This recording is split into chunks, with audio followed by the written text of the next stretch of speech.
A wealthy Washington neighborhood, a burning mansion, and a terrible secret.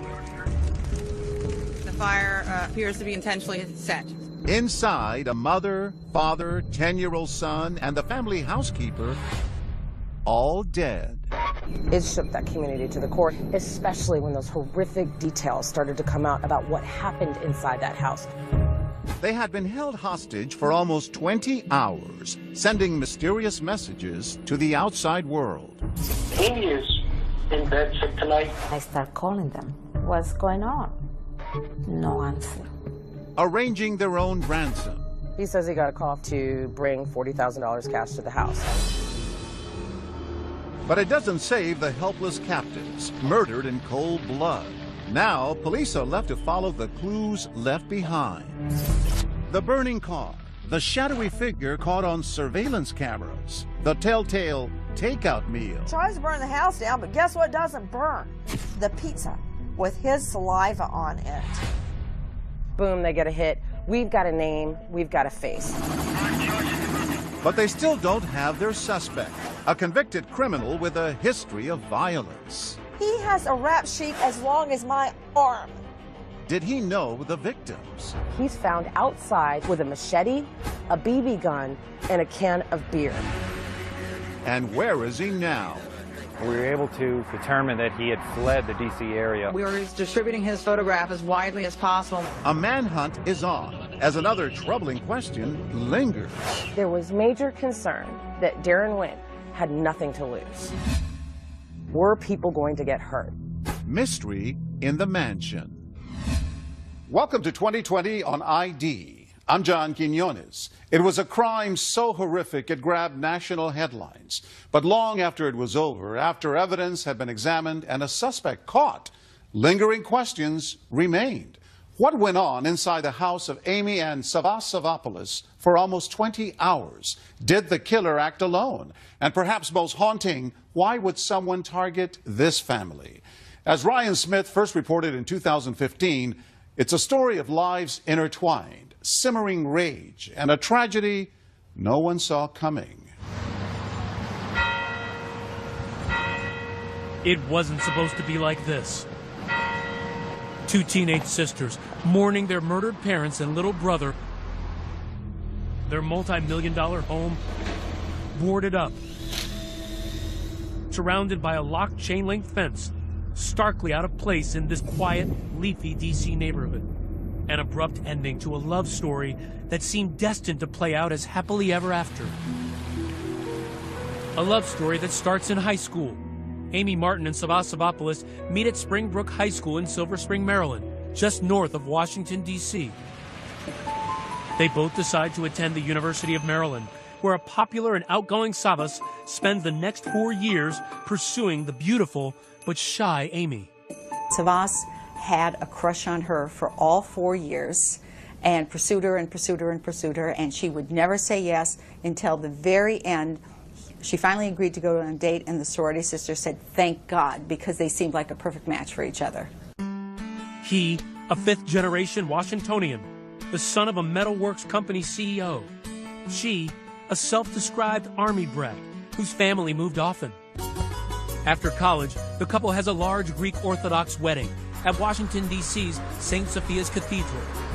Their wedding picture, seen on their daughter's Instagram account, set up as a tribute. What were they like together? They love each other. Yeah, their housekeeper of 2 decades, Nellie Gutierrez, says the Savopoulos were the picture-perfect couple. In my 19 years, 20 years working for the family, they never fight. They were so good together. He really loved Amy, very, very deep.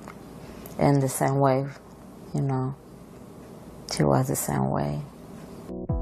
They would have 3 children, Abigail, 19, Katerina, 16, and Philip, 10. What about Philip, though? He's 10. He was very, very mature. Like, he was very funny. You know, like, when I always talk to him in Spanish, he gets so excited. But then when I talk to him a little bit more, he's like, no, I don't understand. An incredibly tight-knit family, embodied by pictures posted as a memorial slideshow on the funeral home's website. They adored each other. They were incredibly close. Family friend Elizabeth Blaylock. The parents loved those children, and the children had a wonderful relationship with each other. They were what everybody wants for their own family. At the center of Amy's world, her kids. She would call her girls her little pearls because she saw each one as so precious and rare and something to be cherished. And she called Philip her little prince. And she loved those children like I have rarely seen a mother love their children. Sava, known for a strong work ethic and gentle manner, succeeds his father as CEO of American Iron Works, supplying metal not to your local five and dime, but projects like these. The restoration of the Pentagon after 9/11, the new convention center, major hotels. So it wasn't a particularly sexy business, it was a very successful business. Settling in as a young, wealthy Washington couple, they buy this gabled, red brick home in 2001 with its own library and music room, surrounded by manicured lawns, hedges, and gates. You notice that as soon as you walk in the neighborhood, you see embassies just a block away. And Joe Biden's home is not more than a mile away from where they live. So this is one of the most established neighborhoods in Washington. We're talking not only a stone's throw from the vice president's house, but this is sort of a billionaire's enclave. You'll have titans of industry, billionaires, senators, congressmen, ambassadors. The Savaopoulos listed in Washington's Green Book, a who's who of D.C. elite. And as part of the D.C. elite, the Savaopoulos have money, a private jet, and a 44-foot yacht. And in 2012, while the girls are away in boarding school, the parents are living large with son Philip in the Virgin Islands. They decided to sort of play hooky for a year. They rented a home that was on an island, so Amy would have to put Philip in a dinghy and row across a waterway to get him to school. But the Savaopoulos weren't just living lives of selfish opulence. They were, in fact, incredibly charitable. They were generous of their time and their money. They donated $100,000 to NCS, which was where their two girls went to school before going to boarding schools. Amy, every year for her son's class, used to buy everyone gingerbread houses at Christmas time, and she would come in and help put them together. So every boy wanted to be in his class. The parents were also grateful to have Amy as a friend. I had a daughter who was very sick when she and Philip were in kindergarten together, and Amy showed up at my door with a gift in hand because she didn't want my daughter to miss out on the fun that they had had that day in school. And as their contemporaries would be playing golf and tennis at the Congressional Country Club, Sava's passion? Kenjutsu, an ancient form of samurai swordsmanship, studying the art form for 20 years. He was even about to fulfill his dream of having his own martial arts center scheduled to open here in Chantilly, Virginia, the week after he was killed. Like his father, 10-year-old Philip, known as Flip, also had a somewhat atypical and expensive hobby: go-kart racing, traveling around the country, competing in his own cart with his own sponsor. This is not the thing your normal 10-year-old gets to do. Philip had a coach, and he had a top-of-the-line go-kart, and Amy made her son do his homework between races. And it's at one of these go-kart tracks that Sava Savaopoulos meets this man. Fellow racing enthusiast, 28-year-old Jordan Wallace. Wallace creating his own website with videos of the extreme sport. My life is awesome. Like, I have nothing to complain about. Their friendship would lead to a job as Sava's personal assistant, and Wallace would end up playing a pivotal role in those final hours before that quadruple murder. That assistant says he got a call from Sava Savaopoulos to bring $40,000 cash to the house. Was it an armed robbery gone wrong, or a calculated murder for hire? Questions that would confound police and this once peaceful neighborhood. I talked with several neighbors who said that they saw Philip playing in the driveway. They would see Amy walking around the neighborhood exercising. Now passing by that house is an eerie feeling for these neighbors, one that will never go away. So this had to shake them to their core. It shook that community to the core. It shook the city to the core. When we come back, a family held hostage for 20 desperate hours, and how those last hours were spent. Takeout food orders, a $40,000 cash drop, and a strange and eerily calm voicemail left for Nelly Gutierrez under duress. Hey, Nelly, it's Sava. Amy is in bed sick tonight. Stay with us.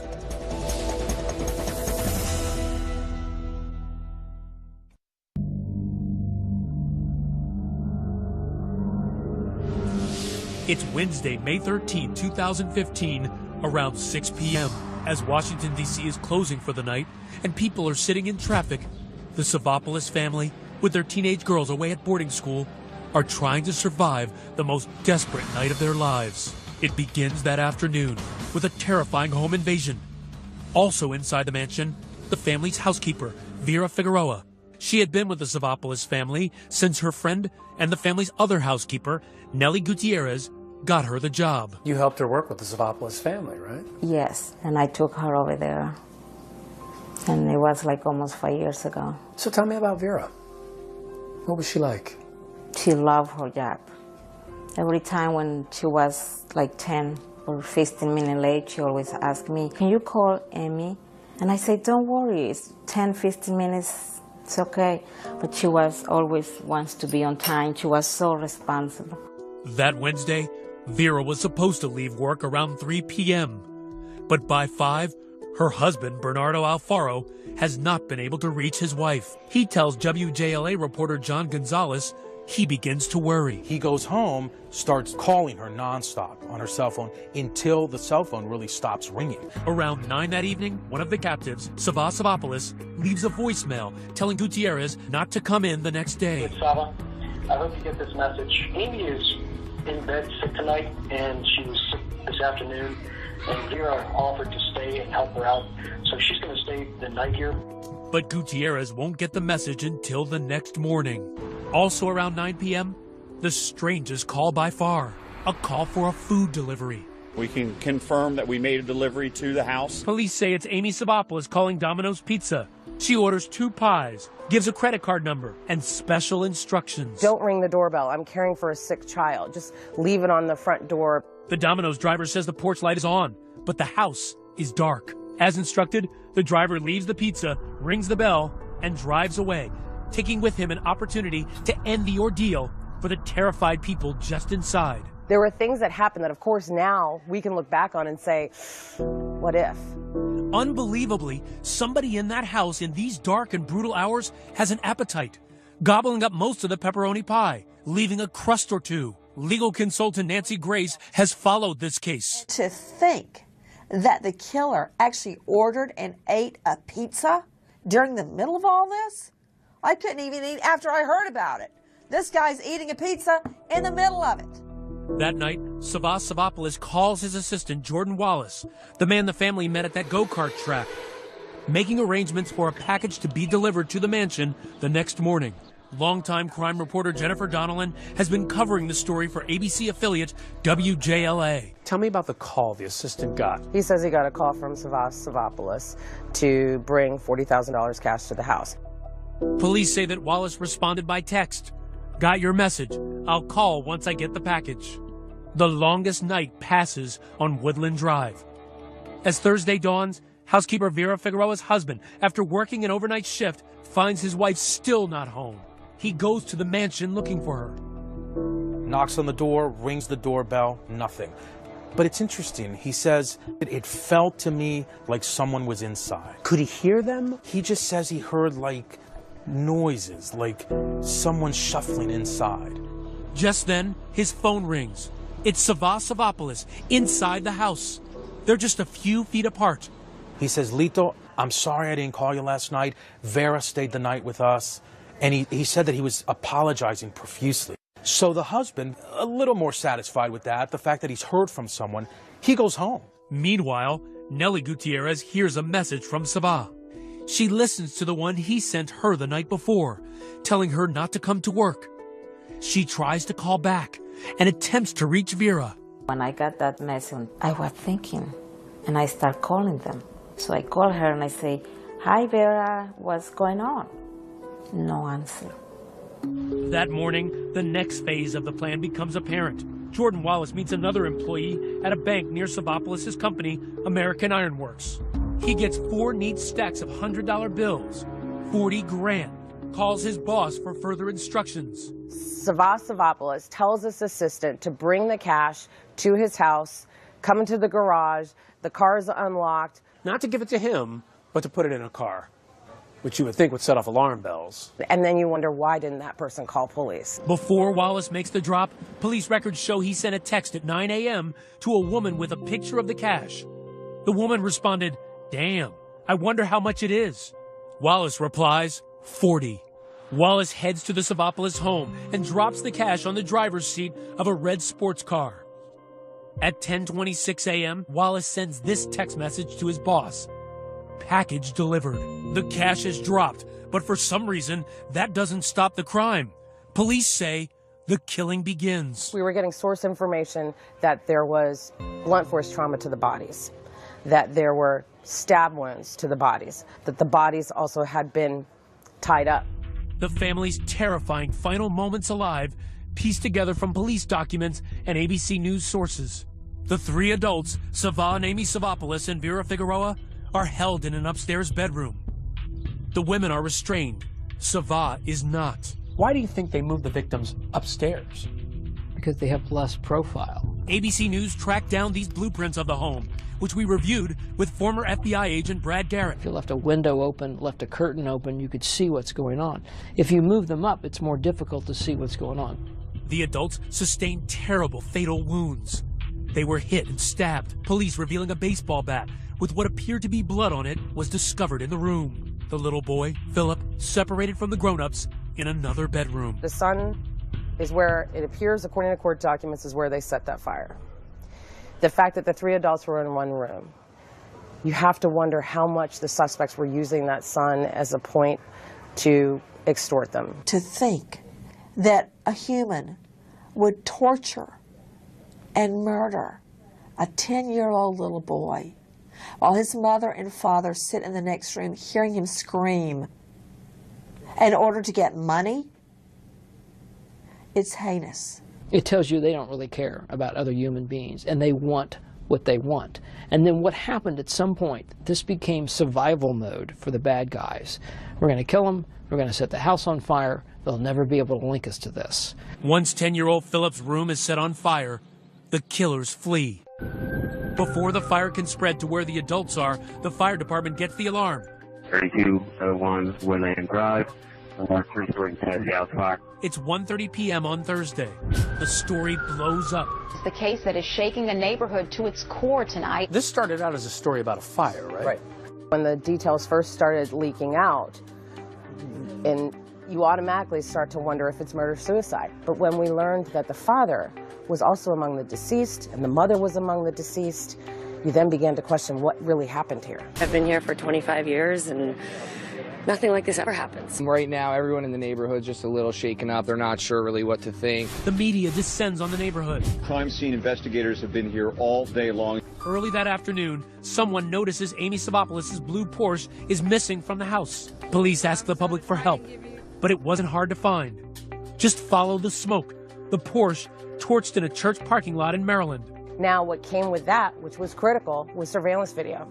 They were able to capture video of a man exiting out of that car and leaving the scene. They immediately put that video out to the public. Notice enhanced video shows a man carrying a white bucket. Jot that down. Back at the burned mansion, authorities are already sifting through the grisly scene, starting to ask how whoever did this got in the house in the first place. They look for a door that has some vulnerabilities. For example, you have two French doors over here. The police are reporting that there was a French door kicked. There is a footprint on the door itself. This is the picture. That print. How much more difficult is it for them to try to figure this out with that house being burned so badly? The whole reason why you set something on fire in a case like that is to get rid of evidence. But getting rid of the evidence is not as easy as it seems. Not with the country's best crime fighters on the case. They're going to comb through that house and try and find whatever evidence they can to close this case and to capture everyone involved. When we come back, a microscopic clue in the strangest place, and the daring late-night manhunt and takedown. U.S. Marshals tell us they're forced to do something they've never tried before. And he said, move, go, go, go. Stay with us.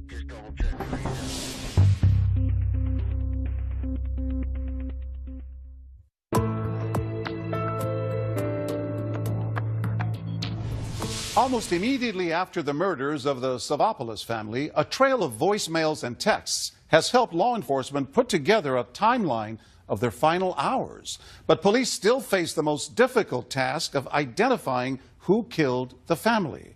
As Ryan Smith reports, they're about to get a very big break.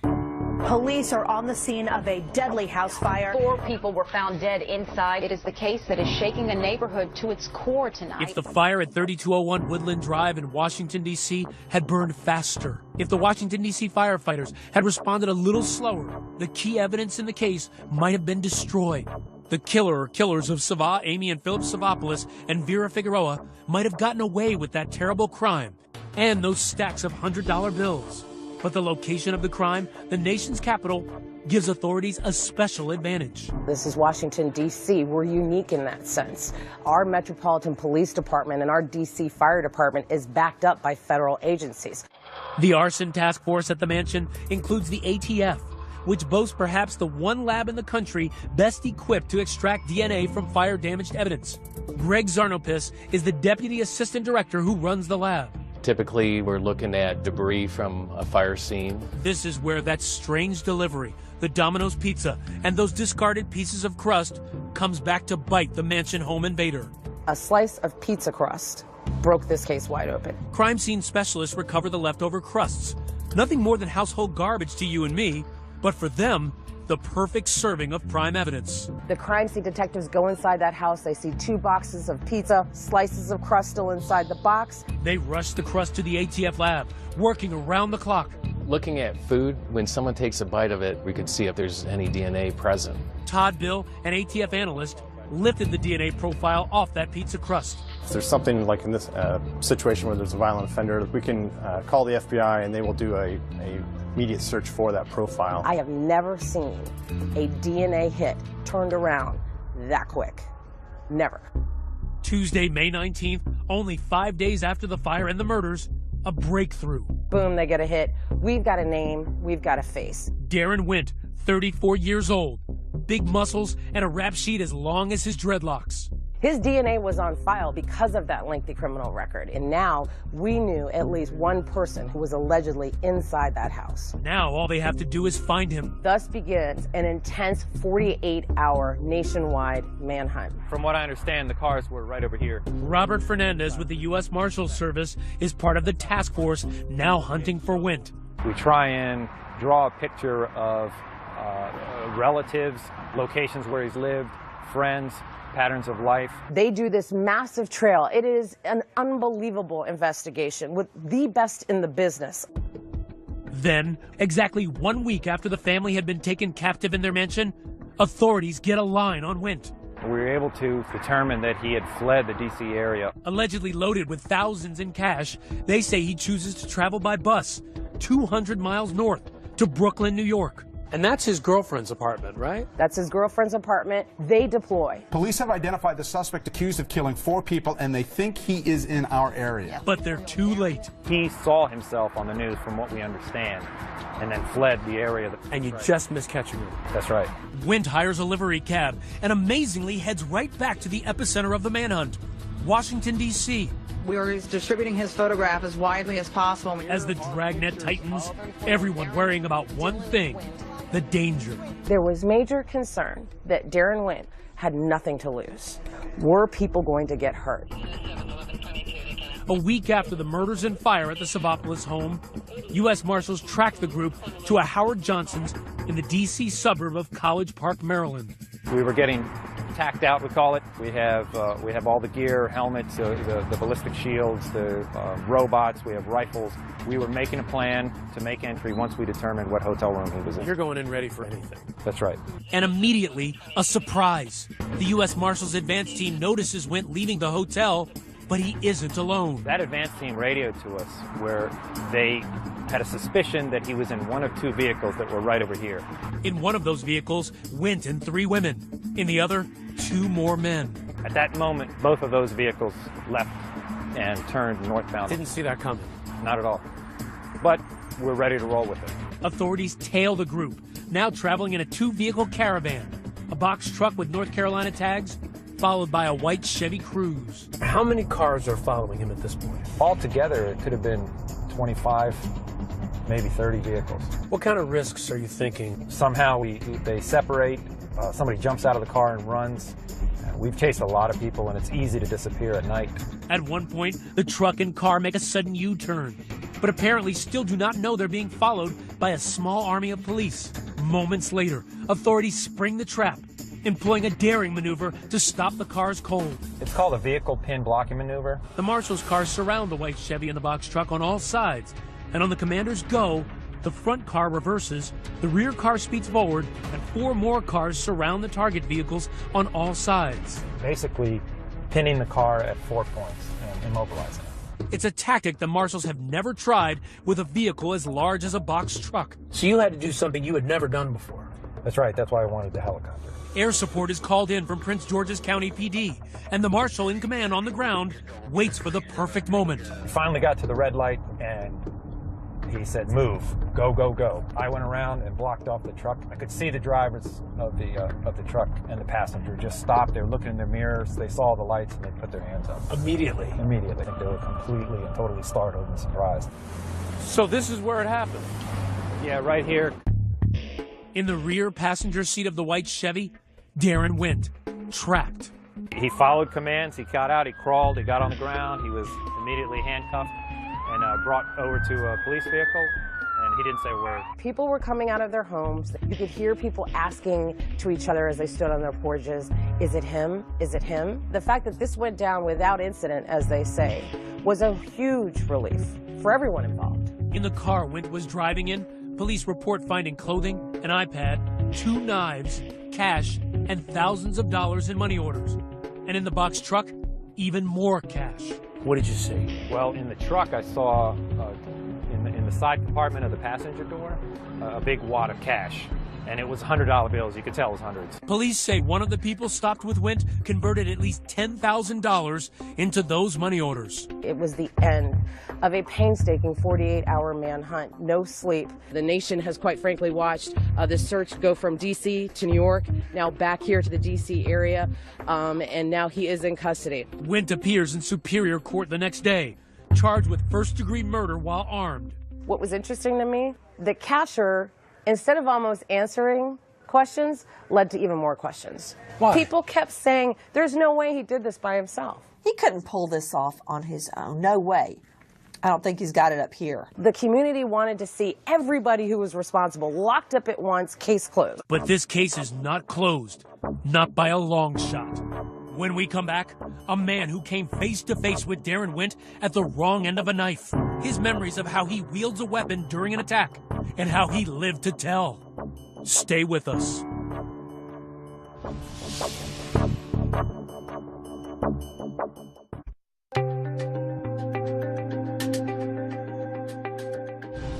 A vexing criminal case.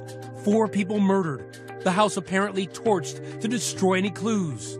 But some evidence seems to have survived the blaze. A search warrant reveals hair, DNA, and fingerprints were removed from the scene. And yet only one suspect in custody, 34-year-old Darren Wint, linked to the case by the DNA evidence found on that Domino's pizza crust. Wint's family and friends have ducked the cameras. But out of the blue, a new player emerges.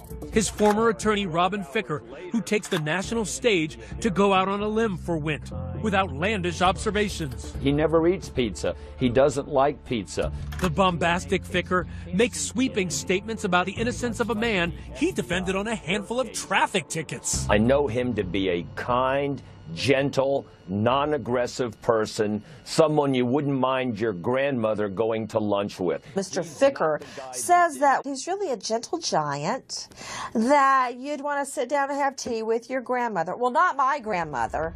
Clearly, Ficker hasn't done his homework. I know that he does have the violent tendency to harm someone. Michael Babcock speaks for the first time about his terrifying encounter with a knife-wielding Darren Wint. I put my hands like this, and he just came in like this. He'd be tried for my murder. It wasn't for me surviving it. And Wint's case file reveals that Babcock is just one in a long trail of people who have been violently threatened and attacked by Wint. Yet when Wint emigrated from the South American country of Guyana to the U.S., His future seemed bright. 12 years before the Mansion murders, he landed a well-paying job as a welder at American Iron Works, the company owned by Savasavopoulos. But for reasons unknown, Wint left the company after only 2 years. And that's when things went south for him. While living in suburban Maryland, Wint's own father, shown here on his Facebook page, feared living with him, getting a protective order after he says Wint threatened to shoot him. A relative who didn't want to be named said Wint was known for his hair-trigger temper. He's very hostile. He's arrogant. Everywhere he went, he fought with people. He fights with his father, with his brother, everybody. By 2006, Wint picked up stakes and moved here to the quiet upstate New York town of Oswego, living in this apartment building. It's in this port city, nestled along Lake Ontario, where Michael Babcock is about to get into some hot water with Wint. We brought him back to the scene of his cousin's house, where Babcock was trying to get Wint to leave after his cousin complained. After an altercation, Wint suddenly attacked. Darren had come out and was windmilling with the knives, and I went up like that and blocked, and this is where he stabbed me on the wrist. There was slices on my shirt and on my chest and my stomach from where I didn't even know he had caught me. I thought he just had stabbed me in my wrist. Wint was arrested and ordered to stay away from Babcock. But while waiting for trial, he suddenly ambushed Babcock a second time on this bridge. I didn't see it this time because it was really small, and he had the knife cup in his hand, and he swung and caught me in the neck right here. Babcock was rushed to the emergency room, where he was told he was lucky to be alive. When Darren stabbed me in the neck, if it would have been a little bit lower, the doctors told me that I would have died before I made it to the first hospital. Wint was convicted of assault, but gets only 89 days in prison for both attacks. No sooner was he released than he stabbed another man in Oswego, causing substantial pain and bleeding, which required hospitalization. This time, Wint was hit only with a slightly stiffer sentence, 10 months in jail. After being released, Wint returned to Maryland, but with 3 strikes already against him, he was arrested again for assault, after his girlfriend said he choked, slapped, and punched her. Wint got a 30-day sentence and yet another protective order. He has a rap sheet as long as my arm. And that gives a perfect example to the claim of revolving door justice.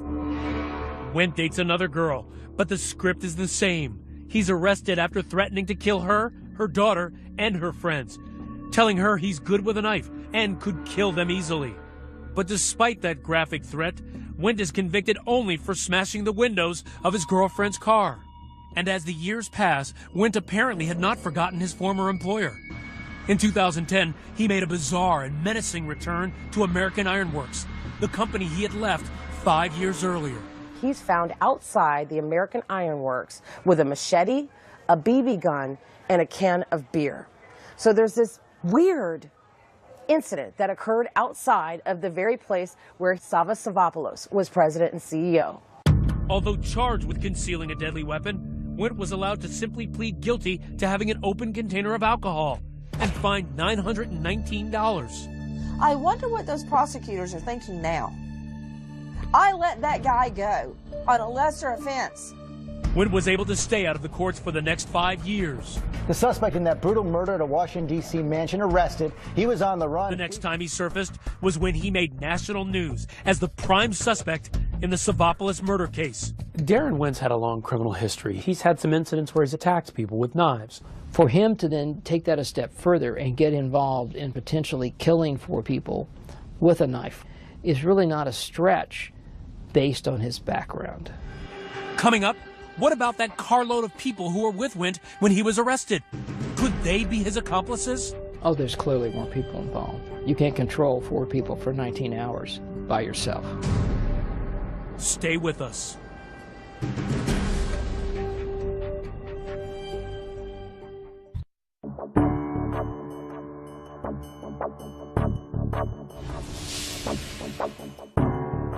We also are learning new information. Authorities believe more than one person may have been involved. He did not act alone, mark my words.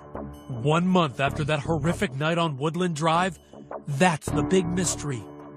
Was someone else involved? Though Mr. Wynn is now incarcerated, our work is not done. I was in the FBI for 30 years. I worked a lot of home invasions. It just doesn't make any sense that one guy could control 4 people for almost around the clock, confine them, constrain them, brutalize them, and then set them on fire. Investigators are continuing the hunt for those accomplices, but where to look? Did Savas have enemies? No. Not that you saw. No. Nellie Gutierrez worked as a Savapolis family housekeeper. Says she's known the family for 20 years. Very good family. They were so nice, very good, happy about life. With the potential for violent accomplices still at large, there are several unanswered questions that we know of. Number 1, motive. I'm not totally convinced that it was just about money. You have a guy that's a millionaire, lives in a beautiful $5+ million house. You're going to ask for 40 grand? I mean, none of that works for me. It was a mansion. It was loaded with expensive stuff. Expensive jewelry, electronics. The family was known to have an art collection. The art on the walls in the house, I'm sure, was worth way more than $40,000, as was the car that they torched. Another question, why did Jordan Wallace change details of his story? Remember Wallace, who posted these videos on his enthusiasm for go-kart racing? Savapolis met Wallace working at the go-kart track, where he coached 10-year-old Philip in racing. Now hired as assistant and driver to Savapolis, he was tasked with delivering the $40,000 in cash to the house that horrible day. Yet when questioned about his role in dropping off the cash, police say he changed his account. And the big question is why? Why are there these inconsistencies in his story? First, the timing. He tells investigators Savapolis' instructions to bring the money came on Thursday, the day of the murders. But then police read a text on his phone and see that contact actually happened the night before. And then after detectives confront him with a text message and show that, no, that's not the way it happened. And he says, yes, you're right. And he tells a different story. Wallace also said at first he was given the money in a manila envelope, yet later changes that to a red bag. And finally, he claims to have found the keys and unlocked the Savapolis car where he had been told to leave the cash, yet later admitted it was unlocked when he arrived. And while they may not be serious discrepancies, they are discrepancies, conflicts, nonetheless. And that raises a red flag. But you have concerns when people flip-flop as to what's, is it this willful because they had some involvement? Are they confused? Or do they just not understand the question? I mean, people lie for a lot of different reasons, other than they had some involvement in the crime. So unless there's a tie, unless they're convinced he's connected to Wint and other people they believe are involved in this case, then you don't really have anything. The proof is in the pudding. He has not been arrested yet, nor has he been named a suspect. Wallace has a clean record. We found just one traffic ticket to his name and seemed to love his job. Posting this photo on Instagram from inside Amy Savapolis' Porsche. Another day on the job. My office today is pretty nice. Breaking news overnight. The suspect in that brutal murder at a Washington, D.C. mansion arrested. 5 others arrested with him. Our next open question, who were the others arrested with Darren Wint? And why were they quickly let go? Why, at the very least, you didn't charge them with aiding and abetting a fugitive, because they obviously were with him. Because the idea that they don't know anything about what happened in that mansion is just pure fantasy.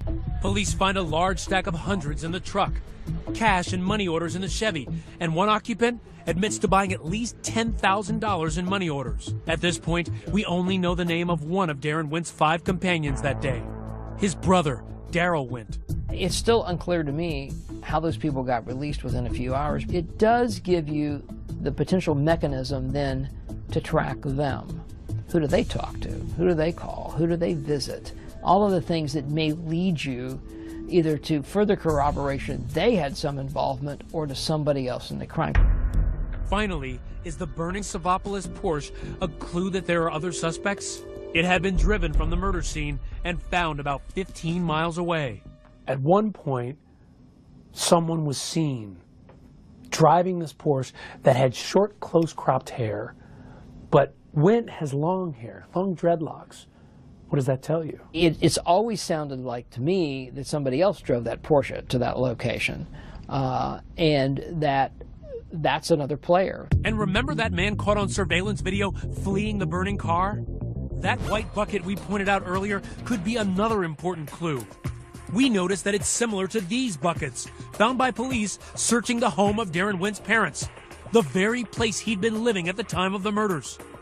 Also found in the burnt Porsche, a lime green construction vest, perhaps like this, that matches several more found in the garage of the charred house. Maybe they used that as a ruse to get into the house. I mean, if they knocked on the door and the housekeeper answered, they said, you know, we're from the gas company and we think you have a gas leak, she's probably going to let you in.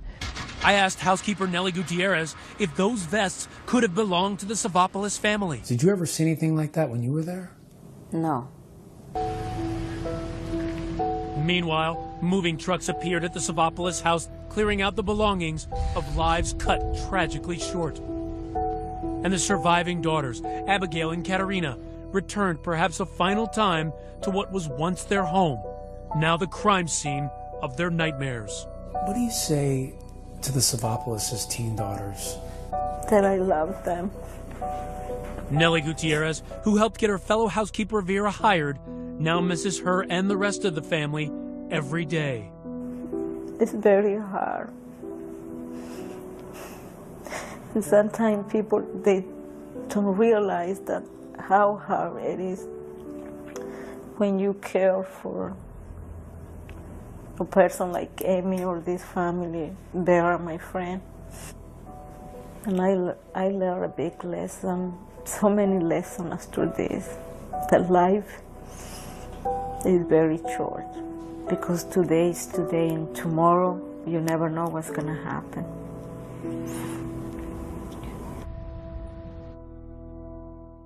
Darren Wint was later indicted on 20 counts, including first-degree murder, kidnapping, first-degree burglary, and arson. If convicted, he faces life in prison. As of 2016, Wint has pled not guilty to all charges, and no other arrests have been made in the case. The Savopoulos home, which was heavily damaged by the fire, was later sold. The new owner filed a permit to have it demolished. I'm John Quinones. Please join us next time for another edition